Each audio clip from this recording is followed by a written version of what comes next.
Gloire et pureté à celui qui, de nuit, fit voyager son serviteur Mohammed de la mosquée Al-Haram à la mosquée Al-Aqsa, dont nous avons béni l'alentour, afin de lui faire voir certaines de nos merveilles.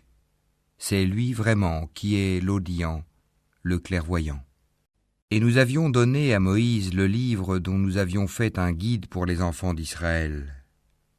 Ne prenez pas de protecteur en dehors de moi, ô vous, les descendants de ceux que nous avons transportés dans l'arche avec Noé. Celui-ci était vraiment un serviteur fort reconnaissant. Nous avions décrété pour les enfants d'Israël et annoncé dans le livre: par 2 fois vous sèmerez la corruption sur terre et vous allez transgresser d'une façon excessive.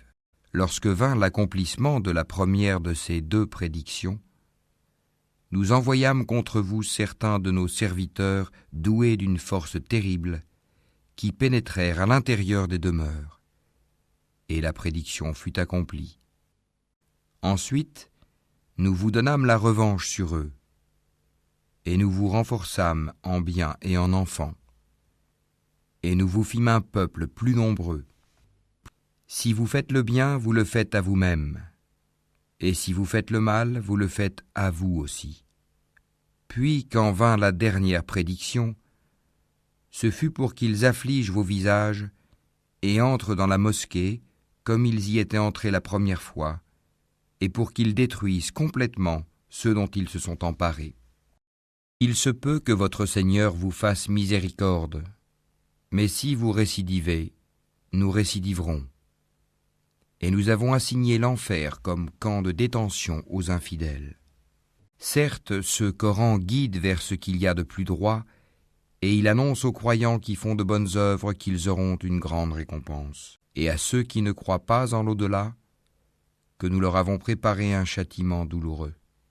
L'homme appelle le mal comme il appelle le bien, car l'homme est très hâtif. Nous avons fait de la nuit et du jour 2 signes, et nous avons effacé le signe de la nuit, tandis que nous avons rendu visible le signe du jour, pour que vous recherchiez des grâces de votre Seigneur, et que vous sachiez le nombre des années et le calcul du temps. Et nous avons expliqué toutes choses d'une manière détaillée.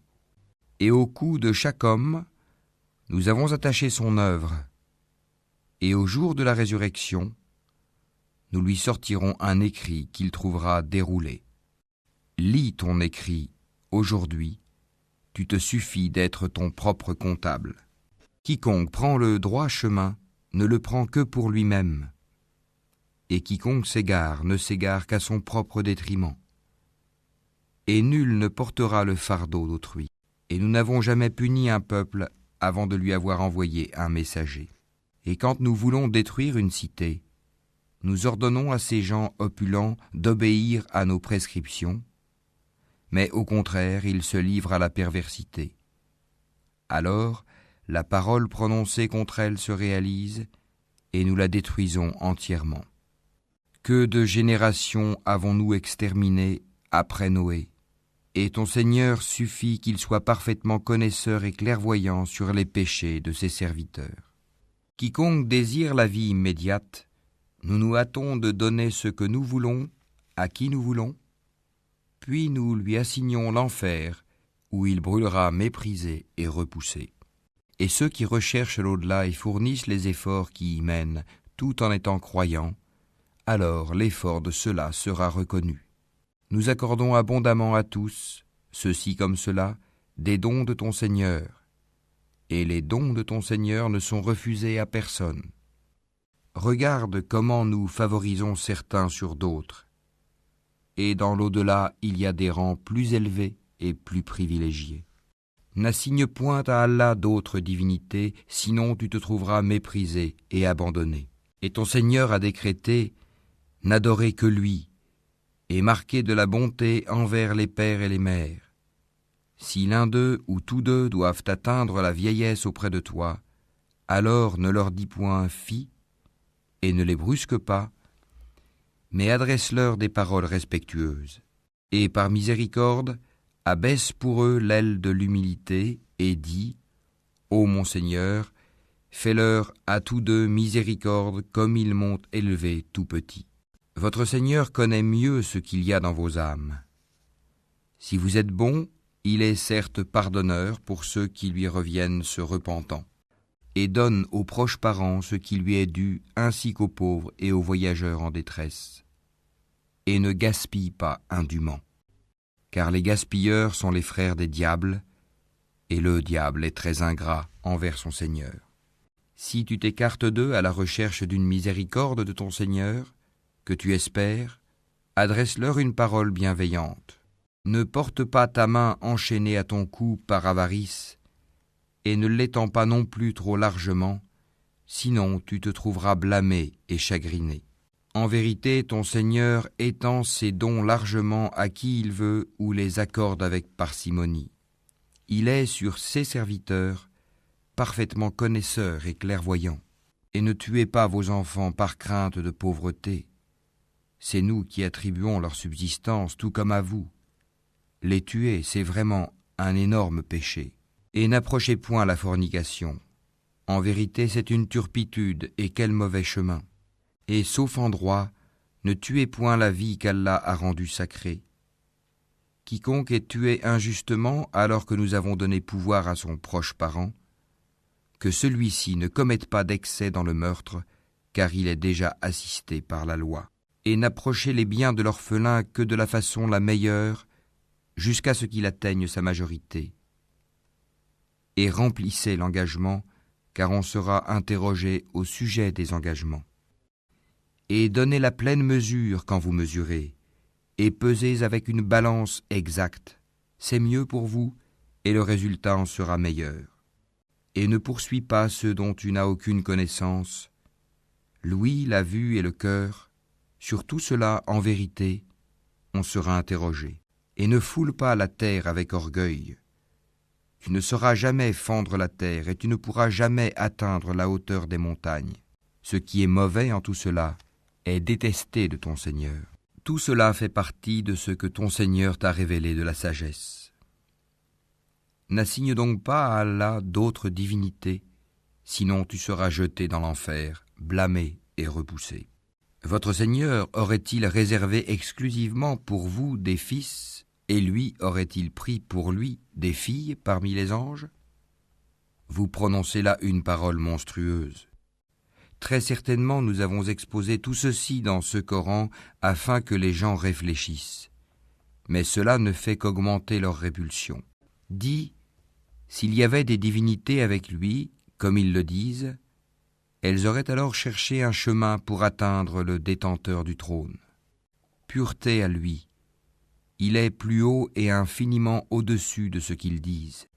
Les 7 cieux et la terre, et ceux qui s'y trouvent, célèbrent sa gloire. Et il n'existe rien qui ne célèbre sa gloire et ses louanges. Mais vous ne comprenez pas leur façon de le glorifier. Certes, c'est lui qui est indulgent et pardonneur. Et quand tu lis le Coran, nous plaçons entre toi et ceux qui ne croient pas en l'au-delà un voile invisible. Nous avons mis des voiles sur leur cœur, de sorte qu'ils ne le comprennent pas, et dans leurs oreilles une lourdeur.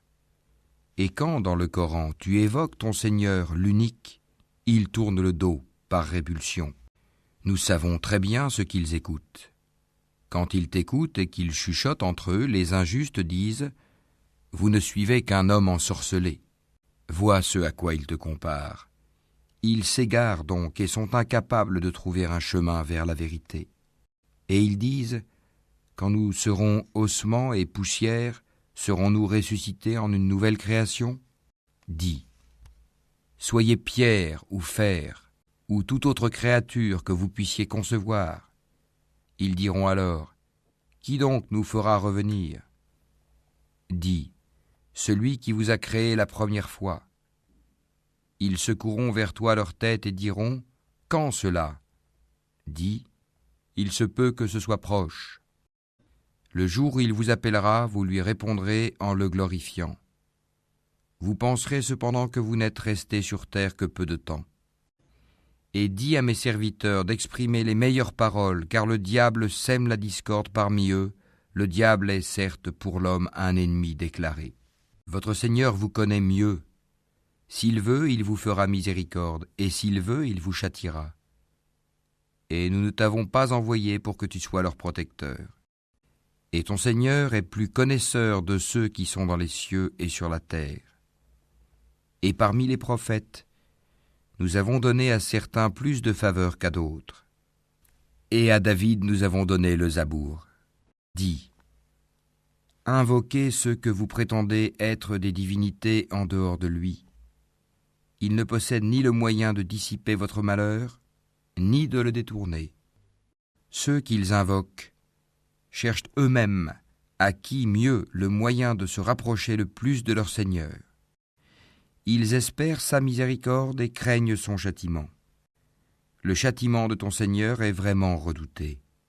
Il n'est point de cité injuste que nous ne fassions périr avant le jour de la résurrection, ou que nous ne punissions d'un dur châtiment. Cela est bien tracé dans le livre des décrets immuables. Rien ne nous empêche d'envoyer les miracles si ce n'est que les anciens les avaient traités de mensonges. Nous avions apporté au Tamoud la chamelle, qui était un miracle visible. Mais ils lui firent du tort. En outre, nous n'envoyons de miracle qu'à titre de menace. Et lorsque nous te disions que ton Seigneur cerne tous les gens par sa puissance et son savoir, quant à la vision que nous t'avons montrée, nous ne l'avons faite que pour éprouver les gens, tout comme l'arbre maudit mentionné dans le Coran. Nous les menaçons, mais cela ne fait qu'augmenter leur grande transgression. Et lorsque nous avons dit aux anges « Prosternez-vous devant Adam », ils se prosternèrent, à l'exception d'Iblis, qui dit « Me prosternerai-je devant quelqu'un que tu as créé d'argile ?»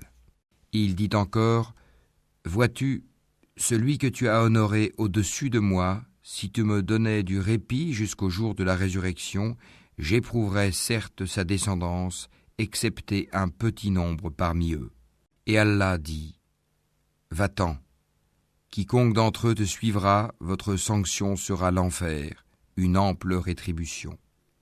Excite par ta voix ceux d'entre eux que tu pourras, rassemble contre eux ta cavalerie et ton infanterie, associe-toi à eux dans leurs biens et leurs enfants, et fais-leur des promesses. Or le diable ne leur fait des promesses qu'en tromperie. Quant à mes serviteurs, tu n'as aucun pouvoir sur eux, et ton Seigneur suffit pour les protéger. Votre Seigneur est celui qui fait voguer le vaisseau pour vous en mer, afin que vous alliez à la recherche de quelque grâce de sa part. Certes, il est miséricordieux envers vous. Et quand le mal vous touche en mer, ceux que vous invoquiez en dehors de lui se perdent. Puis, quand il vous sauve et vous ramène à terre, vous vous détournez. L'homme reste très ingrat. Êtes-vous à l'abri de ce qu'il vous fasse engloutir par un pan de terre, ou qu'il envoie contre vous un ouragan avec pluie en pierre, et que vous ne trouverez alors aucun protecteur?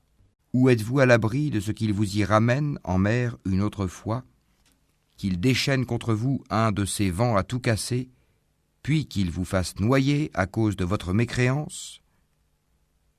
Et alors, vous ne trouverez personne pour vous défendre contre nous. Certes, nous avons honoré les fils d'Adam. Nous les avons transportés sur terre et sur mer, leur avons attribué de bonnes choses comme nourriture, et nous les avons nettement préférés à plusieurs de nos créatures. Le jour où nous appellerons chaque groupement d'hommes par leur chef, ceux à qui on remettra leurs livres dans la main droite liront leurs livres avec plaisir et ne subiront pas la moindre injustice. Et quiconque aura été aveugle ici-bas sera aveugle dans l'au-delà et sera plus égaré encore par rapport à la bonne voie. Ils ont failli te détourner de ce que nous t'avions révélé, dans l'espoir qu'à la place de ceci, tu inventes quelque chose d'autre et l'imputes à nous. Et alors ils t'auraient pris pour ami intime. Et si nous ne t'avions pas raffermi, tu aurais bien failli t'incliner quelque peu vers eux. Alors nous t'aurions certes fait goûter le double supplice de la vie et le double supplice de la mort, et ensuite tu n'aurais pas trouvé de secoureur contre nous. En vérité, ils ont failli t'inciter à fuir du pays pour t'en bannir, mais dans ce cas, ils n'y seraient pas restés longtemps après toi. Telle fut la règle appliquée par nous à nos messagers que nous avons envoyés avant toi, et tu ne trouveras pas de changement en notre règle. Accomplis la salate au déclin du soleil jusqu'à l'obscurité de la nuit, et fais aussi la lecture à l'aube, car la lecture à l'aube a des témoins. Et de la nuit consacre une partie avant l'aube pour des salates surérogatoires, afin que ton Seigneur te ressuscite en une position de gloire. Et dis, ô mon Seigneur, fais que j'entre par une entrée de vérité et que je sorte par une sortie de vérité, et accorde-moi de ta part un pouvoir bénéficiant de ton secours. Et dis, la vérité, l'islam, est venue, et l'erreur a disparu, car l'erreur est destinée à disparaître. Nous faisons descendre du Coran ce qui est une guérison et une miséricorde pour les croyants. Cependant, cela ne fait qu'accroître la perdition des injustes. Et quand nous comblons l'homme de bienfaits, il se détourne et se replie sur lui-même. Et quand un mal le touche, le voilà profondément désespéré. Dis, chacun agit selon sa méthode, alors que votre Seigneur connaît mieux qui suit la meilleure voie. Et il t'interroge au sujet de l'âme. Dis, l'âme relève de l'ordre de mon Seigneur, et on ne vous a donné que peu de connaissances. Si nous voulons, nous pouvons certes faire disparaître ce que nous t'avons révélé, et tu n'y trouverais par la suite aucun défenseur contre nous, si ce n'est par une miséricorde de ton Seigneur, car en vérité, sa grâce sur toi est grande. Dis, même si les hommes et les djinns s'unissaient pour produire quelque chose de semblable à ce Coran, ils ne sauraient produire rien de semblable, même s'ils se soutenaient les uns les autres. Et certes, nous avons déployé pour les gens dans ce Coran toutes sortes d'exemples, mais la plupart des gens s'obstinent à être mécréants. Et ils dirent, nous ne croirons pas en toi jusqu'à ce que tu aies fait jaillir de terre pour nous une source, ou que tu aies un jardin de palmiers et de vignes entre lesquels tu feras jaillir des ruisseaux en abondance, ou que tu fasses tomber sur nous, comme tu le prétends, le ciel en morceaux, ou que tu fasses venir Allah et les anges en face de nous, ou que tu aies une maison garnie d'ornements, ou que tu sois monté au ciel. Encore ne croirons-nous pas à ta montée au ciel, jusqu'à ce que tu fasses descendre sur nous un livre que nous puissions lire.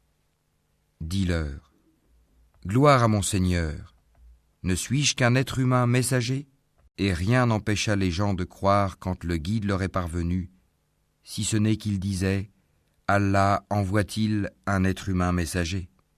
Dis, s'il y avait sur terre des anges marchant tranquillement, nous aurions certes fait descendre sur eux du ciel un ange messager. Dis, Allah suffit comme témoin entre vous et moi. Il est, sur ses serviteurs, parfaitement connaisseur et clairvoyant. Celui qu'Allah guide, c'est lui le bien guidé, et ceux qui l'égarent, tu ne leur trouveras jamais d'alliés en dehors de lui et au jour de la résurrection. Nous les rassemblerons traînés sur leurs visages, aveugles, muets et sourds. L'enfer sera leur demeure. Chaque fois que son feu s'affaiblit, nous leur accroîtrons la flamme ardente. Telle sera leur sanction parce qu'ils ne croient pas en nos preuves et disent « Quand nous serons ossements et poussière, serons-nous ressuscités en une nouvelle création ? N'ont-ils pas vu qu'Allah, qui a créé les cieux et la terre, est capable de créer leur pareil ? Il leur a fixé un terme sur lequel il n'y a aucun doute, mais les injustes s'obstinent dans leur mécréance. Dis, si c'était vous qui possédiez les trésors de la miséricorde de mon Seigneur, vous lésineriez, certes, de peur de les dépenser. Et l'homme est très avare. Et certes, nous donnâmes à Moïse 9 miracles évidents. Demande donc aux enfants d'Israël, lorsqu'il leur vint, et que Pharaon lui dit « Ô Moïse, je pense que tu es ensorcelé. » Il dit « Tu sais fort bien que ces choses-là, les miracles, seul le Seigneur des cieux et de la terre les a fait descendre comme autant de preuves illuminantes. Et certes, ô Pharaon, je te crois perdu. Pharaon voulut donc les expulser du pays. Alors nous les noyâmes tous, lui et ceux qui étaient avec lui. Et après lui nous dîmes aux enfants d'Israël, habitez la terre. Puis, lorsque viendra la promesse de la vie dernière, nous vous ferons venir en foule. Et c'est en toute vérité que nous l'avons fait descendre, le Coran, et avec la vérité il est descendu, et nous ne t'avons envoyé qu'en annonciateur et avertisseur. Nous avons fait descendre un Coran que nous avons fragmenté, pour que tu le lises lentement aux gens, et nous l'avons fait descendre graduellement. Dis, croyez-y ou n'y croyez pas, ceux à qui la connaissance a été donnée avant cela, lorsqu'on le leur récite, tombent, prosternés, le menton contre terre, et disent, gloire à notre Seigneur, la promesse de notre Seigneur est assurément accomplie. Et ils tombent sur leur menton, pleurant, et cela augmente leur humilité. Dis, invoquez Allah ou invoquez le tout miséricordieux. Quel que soit le nom par lequel vous l'appelez, il a les plus beaux noms. Et dans ta salate, ne récite pas à voix haute, et ne l'y abaisse pas trop, mais cherche le juste milieu entre les deux. Et dis, louange à Allah qui ne s'est jamais attribué d'enfant, qui n'a point d'associé en la royauté, et qui n'a jamais eu de protecteur de l'humiliation. Et proclame hautement sa grandeur.